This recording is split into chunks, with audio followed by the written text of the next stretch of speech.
ಶ್ರೀ ಗುರುಗಣಪತಿಭ್ಯಾಂ ನಮಃ. ಶ್ರೀ ಶಾರದಾಂಬಾಯೇ ನಮಃ. ಎಲ್ಲ ನನ್ನ ಆತ್ಮೀಯ ವೀಕ್ಷಕ ಬಂಧುಗಳಿಗೆ ನಮಸ್ಕಾರ. ವೀಕ್ಷಕರೇ, ಕ್ರೋಧಿ ನಾಮ ಸಂವತ್ಸರ, ದಕ್ಷಿಣಾಯಣ, ಹಿಮವಂತ ಋತು, ಮಾರ್ಗಶಿರ ಮಾಸ, ಡಿಸೆಂಬರ್ ತಿಂಗಳ ಮಾಸ ಭವಿಷ್ಯ ನೋಡೋಣ. ಡಿಸೆಂಬರ್ 23ನೇ ತಾರೀಕು ಬಹಳ ವಿಶೇಷವಾದಂತಹ ದಿನ. ಕಾಳಭೈರವ ಅಷ್ಟಮಿ. ಕಾಳಭೈರವೇಶ್ವರ ಸ್ವಾಮಿಯ ದರ್ಶನ ಮಾಡಿ ಅಭಿಷೇಕ ಅಥವಾ ಅರ್ಚನೆಯಂತಹ ಸೇವೆಗಳನ್ನು ಮಾಡಿಕೊಳ್ಳೋದು ಖಂಡಿತ ಶುಭವಾಗುತ್ತೆ. ವರ್ಷಾಂತ್ಯದಲ್ಲಿ ಮಾಡುವಂತಹ ಒಂದು ಅದ್ಭುತವಾದಂತಹ ಸೇವೆ. ಏಕೆಂದರೆ ಹೊಸ ವರ್ಷ ಮುಂದೆ ಬರುವಂತಹ ಒಂದು ಮಾಸಗಳಲ್ಲಿ ಅಥವಾ ಹೊಸ ವರ್ಷದಲ್ಲಿ ಬಹಳಷ್ಟು ಪರಾಕ್ರಮ ಗ್ರಹಗಳ ಪರಿವರ್ತನೆ ಅನ್ನುವಂಥದ್ದು ನಡೆಯುತ್ತೆ. ಕುಜನ ಪರಿವರ್ತನೆ ಆಲ್ಮೋಸ್ಟ್ ಜೂನ್ ತಿಂಗಳ ತನಕ ಕುಜ ವಕ್ರಗತಿಯಲ್ಲಿ ಒಂದೇ ರಾಶಿಯಲ್ಲಿ ಸಂಚಾರ ಮಾಡ್ತಾ ಇರ್ತಾನೆ. ಕುಜನ ಪರಿವರ್ತನೆ, ರಾಹುಕೇತುಗಳ ಪರಿವರ್ತನೆ, ಶನಿ ಮಹಾತ್ಮನ ಪರಿವರ್ತನೆ, ಗುರುಬ್ರಹ್ಮನ ಪರಿವರ್ತನೆ ಇವೆಲ್ಲ ಮುಂದಿನ ವರ್ಷದಲ್ಲಿ ನಡೆಯುವಂಥದ್ದು. ಹಾಗಾಗಿ ವರ್ಷಾಂತ್ಯದಲ್ಲಿ ಕಾಳಭೈರವೇಶ್ವರನ ದರ್ಶನ ಮಾಡಿದರೆ ಖಂಡಿತ ಶುಭವಾಗುತ್ತೆ.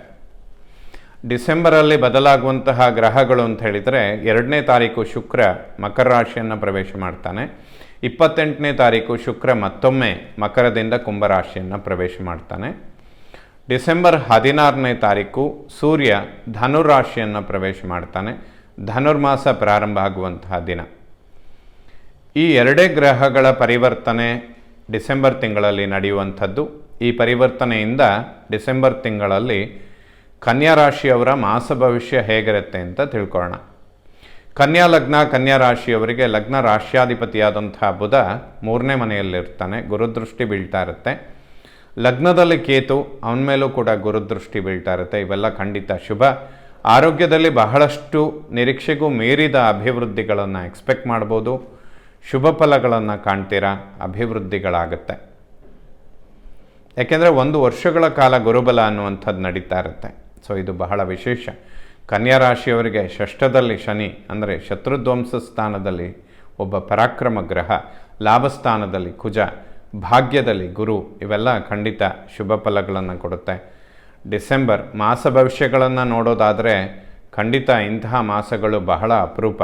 ಕನ್ಯಾ ರಾಶಿಯವರಿಗೆ ಇದು ಬಹಳಷ್ಟು ಅಭಿವೃದ್ಧಿಗಳನ್ನು ತಂದುಕೊಡುವಂತಹ ಮಾಸಗಳಾಗಿರುತ್ತೆ. ಪ್ರಯತ್ನಗಳನ್ನು ಹೆಚ್ಚಿಸ್ಕೊಳ್ಬೇಕು. ದ್ವಿತೀಯ ಭಾವವನ್ನು ಕುಟುಂಬ, ವಾಕ್ಯ, ಧನ, ದಾಂಪತ್ಯ, ಬಂಧು ಅನ್ನುವಂತಹ ಸ್ಥಾನ. ದ್ವಿತೀಯಾಧಿಪತಿ ಶುಕ್ರ 5ನೇ ಮನೆ ಅಂದರೆ ಪಂಚಮ, ಜ್ಞಾನ, ಸಂತಾನ, ಪೂರ್ವಪರ ಪುಣ್ಯ ಸ್ಥಾನದಲ್ಲಿ ಸಂಚಾರ ಮಾಡ್ತಾ ಇರ್ತಾನೆ. ಇದಕ್ಕಿಂತ ಶುಭ ಯಾವುದೂ ಇಲ್ಲ. ನೋಡಿ, ನೀವು ಮಾಸ ಭವಿಷ್ಯಗಳನ್ನು ಕೇವಲ ಮೋಟಿವೇಶನ್ಗಾಗಿ ಕೇಳ್ತೀರಾ ಅನ್ನುವ ಅಭಿಪ್ರಾಯ ನಮಗಿರೋದಿಲ್ಲ. ನಿಮಗಿದು ಒಂದು ಮಾರ್ಗದರ್ಶನ ಆಗಬೇಕು ಅನ್ನುವ ಭಾವನೆ ನಮಗೆ ಹೆಚ್ಚಾಗಿರುತ್ತೆ. 5ರಲ್ಲಿ ಶುಕ್ರ, 9ರಲ್ಲಿ ಗುರು, ಈ ಒಂದು ಟ್ರಯಾಂಗಲಲ್ಲಿ ಶುಭ ಗ್ರಹಗಳು ಬಹಳ ಅಪರೂಪ. ವರ್ಷದಲ್ಲಿ ಯಾವುದೋ 1-2 ತಿಂಗಳು ಮಾತ್ರ ಈ ರೀತಿಯ ಕಾಂಬಿನೇಷನ್ಗಳು ಸಿಗುವಂಥದ್ದಿರುತ್ತೆ. 2 ಗುರುಗ್ರಹಗಳು, ಗುರುತರವಾದ ವ್ಯಕ್ತಿತ್ವ ಇರುವಂತಹ ಗ್ರಹಗಳು 5, 9ರಲ್ಲಿ ಸಂಚಾರ ಮಾಡೋದು ಅಂದರೆ ಬಹಳ ವಿಶೇಷವಾಗಿರುತ್ತೆ. ಕನ್ಯಾ ರಾಶಿಯವರಿಗೆ ಪೂರ್ವಪರ ಪುಣ್ಯಸ್ಥಾನದಲ್ಲಿ ಶುಕ್ರ, ಭಾಗ್ಯಸ್ಥಾನದಲ್ಲಿ ಗುರು, ಅತಿಶಯವಾದ ಅಭಿವೃದ್ಧಿಗಳನ್ನು ಖಂಡಿತ ಕಾಣ್ಬೋದು. ಯಾವುದಾದ್ರೂ ಶಾಶ್ವತವಾದ ವ್ಯವಸ್ಥೆಗಳಿಗೆ ಪ್ರಯತ್ನ ಮಾಡಿದರೆ ಖಂಡಿತ ಸಕ್ಸಸ್ಸನ್ನು ಕಾಣ್ತೀರಾ. ಇದಕ್ಕಿಂತ ಬೆಟರ್ ಟೈಮ್ ಅಥವಾ ಇದಕ್ಕಿಂತ ಮಾಸ ಭವಿಷ್ಯಗಳಲ್ಲಿ ಉತ್ತಮವಾದಂತಹ ಮಾಸ ಖಂಡಿತ ಇರೋದಿಲ್ಲ. ಇದು ಬಹಳ ಶುಭ ಅಂತಲೇ ಹೇಳ್ಬೋದು ಕನ್ಯಾ ರಾಶಿಯವರಿಗೆ. ದ್ವಿತೀಯ ವಾಕ್ಯ, ಧನ, ದಾಂಪತ್ಯ, ಬಂಧು ಅನ್ನುವಂತಹ ಸ್ಥಾನಾಧಿಪತಿ ಪಂಚಮದಲ್ಲಿದ್ದಾನೆ. ವಾಕ್ಯಗಳು ಜ್ಞಾನಭರಿತವಾಗಿರುತ್ತೆ. ಅಥವಾ ಜ್ಞಾನದಿಂದ ವಾಕ್ಯ ಅಂತ ಕೂಡ ಹೇಳ್ಬೋದು, ವಾಕ್ಯದಿಂದ ಜ್ಞಾನ ಅಂತ ಕೂಡ ಹೇಳ್ಬೋದು. ಇದು 2 ಕಾಂಬಿನೇಷನ್ ಕೊಡುತ್ತೆ.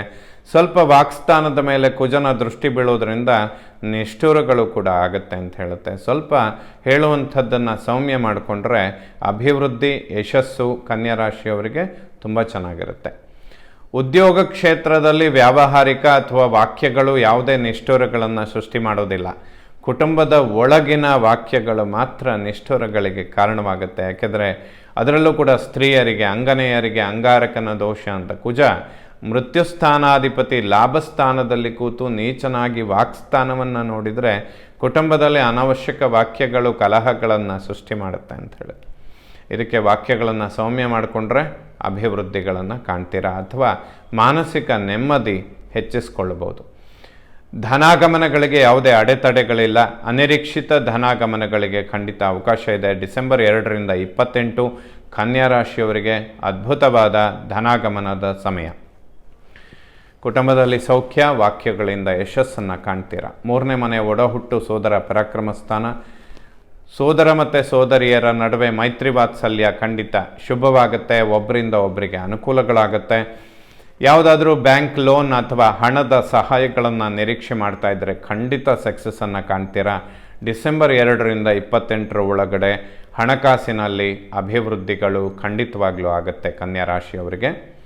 ಒಡ ಹುಟ್ಟುಗಳಲ್ಲಿ ಅಣ್ಣ ತಮ್ಮಂದರಿಗೆ ಸಣ್ಣ ಪುಟ್ಟ ಆರೋಗ್ಯದ ವ್ಯತ್ಯಾಸಗಳಾಗೋದಕ್ಕೆ ಕಾರಣಗಳಿರುತ್ತೆ. ಲಕ್ಷ್ಮೀ ನರಸಿಂಹನ ಸ್ತೋತ್ರಗಳನ್ನು ಪಠನೆ ಮಾಡಿದರೆ ಖಂಡಿತ ಶುಭ. 4ನೇ ಮನೆ ವಿದ್ಯೆ, ಮಾತೃ, ವಾಹನ, ಸುಖ, ಪ್ರಾಪರ್ಟಿ. 4ರ ಅಧಿಪತಿಯಾದ ಗುರು ಭಾಗ್ಯದಲ್ಲಿದ್ದಾನೆ. ವಿದ್ಯಾರ್ಜನೆ ಮಾಡುವಂತಹ ಮಕ್ಕಳಿಗೆ ಅತಿಶಯ ಲಾಭಗಳಾಗುತ್ತೆ. ವಿದ್ಯಾರ್ಜನೆಯಲ್ಲಿ ಉನ್ನತ ಸ್ಥಾನಗಳನ್ನು ಪಡೆಯೋದಕ್ಕೆ ಸಾಧ್ಯವಾಗುತ್ತೆ. ಮಕ್ಕಳ ಅಭಿವೃದ್ಧಿ ಯಶಸ್ಸನ್ನು ಕಂಡು ಸಂತೋಷ ಪಡೋದಕ್ಕೂ ಕೂಡ ಅತ್ಯಂತ ಶುಭ ಸಮಯ. ಮಾತೃವಿನ ಆರೋಗ್ಯದಲ್ಲಿ ಅಭಿವೃದ್ಧಿ, ಭೂಮಿಗೆ ಸಂಬಂಧಪಡುವಂತಹ ವಿಚಾರಗಳು, ಪ್ರಾಪರ್ಟಿ, ಮನೆ ಕಟ್ಟುವಂಥದ್ದು ಲಾಭದಾಯಕವಾಗುತ್ತೆ. ಯಾವುದೇ ಅಡೆತಡೆಗಳು ಇರೋದಿಲ್ಲ. ವಾಹನದಿಂದ ಲಾಭ, ಭೂಮಿಯಿಂದ ಲಾಭ, ಪ್ರಾಪರ್ಟಿಯಿಂದ ಅನುಕೂಲಗಳನ್ನು ಖಂಡಿತವಾಗ್ಲೂ ಕಾಣ್ತೀರಾ. ಮಾತೃವಿನ ಆರೋಗ್ಯದಲ್ಲಿ ಅಭಿವೃದ್ಧಿಗಳನ್ನು ಕಾಣ್ತೀರಾ. 5ನೇ ಮನೆ ಜ್ಞಾನ, ಸಂತಾನ, ಪೂರ್ವಪರ ಪುಣ್ಯ. ಪಂಚಮದಲ್ಲಿ ಶುಕ್ರ, ಪೂರ್ವಜನ್ಮದ ಪುಣ್ಯಗಳು ಕೆಲಸ ಮಾಡುವಂತಹ ಸಮಯ. ಮಕ್ಕಳ ಅಭಿವೃದ್ಧಿ, ಆರೋಗ್ಯದಲ್ಲಿ ಅಭಿವೃದ್ಧಿ, ವಿದೇಶದಲ್ಲಿ ವಿದ್ಯೆ, ಉದ್ಯೋಗ, ಮಕ್ಕಳ ಅಭಿವೃದ್ಧಿಗಳನ್ನು ಕಂಡು ಸಂತೋಷ ಪಡುವಂತಹ ಸಮಯ. ಅದೇ ರೀತಿಯಲ್ಲಿ ಸಂತಾನದ ಅಂಚಿನಲ್ಲಿರುವವರಿಗೂ ಕೂಡ ಅದ್ಭುತವಾದಂತಹ ಸಮಯ ಇದಾಗಿರುತ್ತೆ. ಶುಕ್ರನ ಮೇಲೆ ಗುರುದೃಷ್ಟಿ ಕೂಡ ಬೀಳ್ತಾ ಇರುತ್ತೆ. ಬಹಳ ಶುಭ ವೀಕ್ಷಕರೇ. 6ನೇ ಮನೆಯನ್ನು ಶತ್ರು, ಋಣ, ರೋಗಸ್ಥಾನ. ಯಾವುದೇ ಶತ್ರುಬಾಧೆಗಳಿರೋದಿಲ್ಲ. ಶತ್ರುಧ್ವಂಸವಾಗತ್ತೆ. ಶನಿ ಪರಮ ಯೋಗಕಾರಕನಾಗಿ ಕನ್ಯಾ ರಾಶಿಯವರಿಗೆ ಬಹಳಷ್ಟು ಅಭಿವೃದ್ಧಿಗಳನ್ನು ತಂದುಕೊಡ್ತಾನೆ. ಸಪ್ತಮದಲ್ಲಿ ರಾಹು, ಸಪ್ತಮಾಧಿಪತಿ ಗುರು ಭಾಗ್ಯದಲ್ಲಿದ್ದಾನೆ. ದಾಂಪತ್ಯ ಜೀವನದಲ್ಲಿ ಸಣ್ಣ ಪುಟ್ಟ ವಿಚಾರಗಳು, ವೈಮನಸ್ಯಗಳನ್ನು ಸೃಷ್ಟಿ ಮಾಡಿದರೂ ಕೂಡ ಅದು ಒಂದು ಸುಖಾಂತ್ಯಗಳನ್ನು ಕಾಣೋದಕ್ಕೆ ಗುರು ಭಾಗ್ಯದಲ್ಲಿ ಖಂಡಿತ ಸಹಾಯವನ್ನು ಮಾಡ್ತಾನೆ.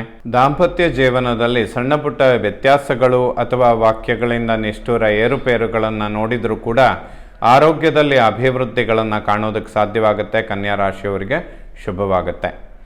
ವಿವಾಹದ ಅಂಚಿನಲ್ಲಿರುವವರಿಗೆ ಅದ್ಭುತವಾದಂತಹ ಗುರುಬಲ. ಈ ಸಮಯದಲ್ಲಿ ವಿದ್ಯೆ, ಉದ್ಯೋಗ, ವಿವಾಹ, ಸಂತಾನ ಇವೆಲ್ಲ ಅಭಿವೃದ್ಧಿ ಆಗುತ್ತೆ. ಕನ್ಯಾ ರಾಶಿಯವರು ಮಾಂಗಲ್ಯದ ಒಂದು ಯೋಗ ಅಥವಾ ವಿವಾಹ ಭಾಗ್ಯಗಳನ್ನು ಪಡೆಯೋದಕ್ಕೆ, ಮಂಗಳ ಕಾರ್ಯಗಳನ್ನು ಮಾಡೋದಕ್ಕೆ ಅತಿಶಯವಾದ ಶುಭ ಸಮಯ ವೀಕ್ಷಕರೇ.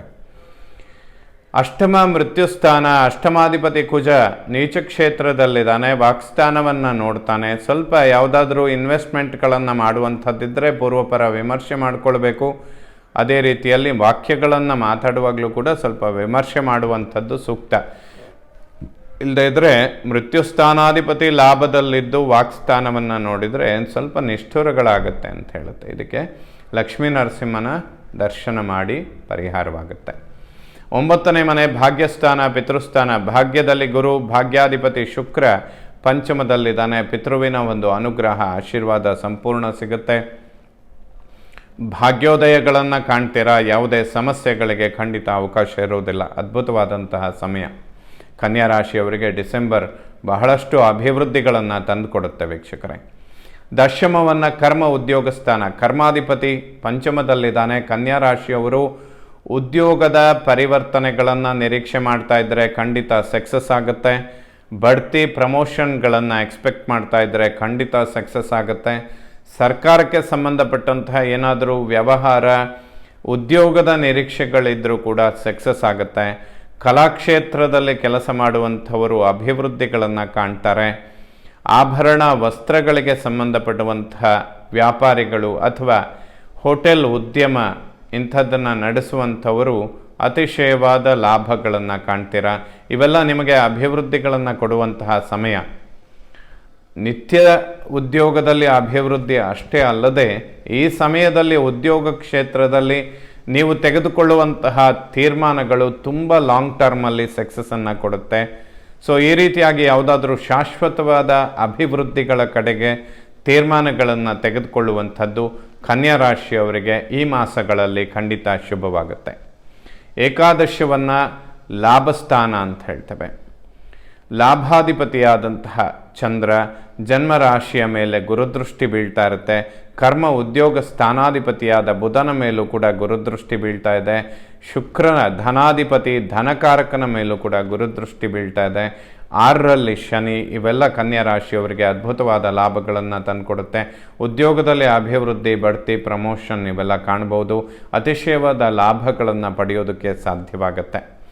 ವ್ಯಯಭಾವವನ್ನು ಮೋಕ್ಷಸ್ಥಾನ, ವ್ಯಯಾಧಿಪತಿ ಸೂರ್ಯ 3ರಲ್ಲಿದ್ದಾನೆ. ಪಿತೃವಿನ ಒಂದು ಅನುಗ್ರಹ ಆಶೀರ್ವಾದ ಪಡೆಯುವಂಥದ್ದು, ತಂದೆ ತಾಯಿಯ ಆರೋಗ್ಯದಲ್ಲಿ ಅಭಿವೃದ್ಧಿ, ಮಾನಸಿಕ ನೆಮ್ಮದಿ, ಉದ್ಯೋಗದಲ್ಲಿ ಬಡ್ತಿ, ಪ್ರಮೋಷನ್ ಅಥವಾ ಯಾವುದಾದ್ರೂ ಸ್ವಂತ ವ್ಯವಹಾರ, ಬಿಸ್ನೆಸ್ ಇಂಥದ್ದನ್ನು ಅಭಿವೃದ್ಧಿ ಪಡಿಸ್ಕೊಳ್ಳೋದಕ್ಕೆ ಕನ್ಯಾ ರಾಶಿಯವರಿಗೆ ಇದು ಅದ್ಭುತವಾದಂತಹ ಶುಭ ಸಮಯ. ಮುಂದೆ ಬರುವಂತಹ ದಿನಗಳು ಕೂಡ, ವರ್ಷಗಳು ಕೂಡ ಅಭಿವೃದ್ಧಿಗಳನ್ನು ಕೊಡುತ್ತೆ. ಕನ್ಯಾ ರಾಶಿಯವರು ಪ್ರಯತ್ನಗಳನ್ನು ಹೆಚ್ಚಿಸ್ಕೊಳ್ಳಿ. ಸ್ವಲ್ಪ ಆರೋಗ್ಯದ ಬಗ್ಗೆ ಗಮನ ಕೊಡುವಂಥದ್ದು ಸೂಕ್ತವಾಗುತ್ತೆ. ಎಲ್ಲ ನವಗ್ರಹಗಳು ಕೂಡ ಶುಭ ಫಲಗಳನ್ನೇ ಕೊಡುವಂಥವರಾಗಲಿ. ಕನ್ಯಾ ರಾಶಿಯವರು ಎಲ್ಲ ನವಗ್ರಹಗಳಿಂದ ಶುಭ ಫಲಗಳನ್ನೇ ಕಾಣಲಿ. ಶ್ರೀ ಶಾರದಾ ಪರಮೇಶ್ವರಿಯ ಸಂಪೂರ್ಣ ಅನುಗ್ರಹ ಎಲ್ಲ ನನ್ನ ವೀಕ್ಷಕ ಬಂಧುಗಳ ಮೇಲಿರಲಿ. ಶುಭವಾಗಲಿ ವೀಕ್ಷಕ.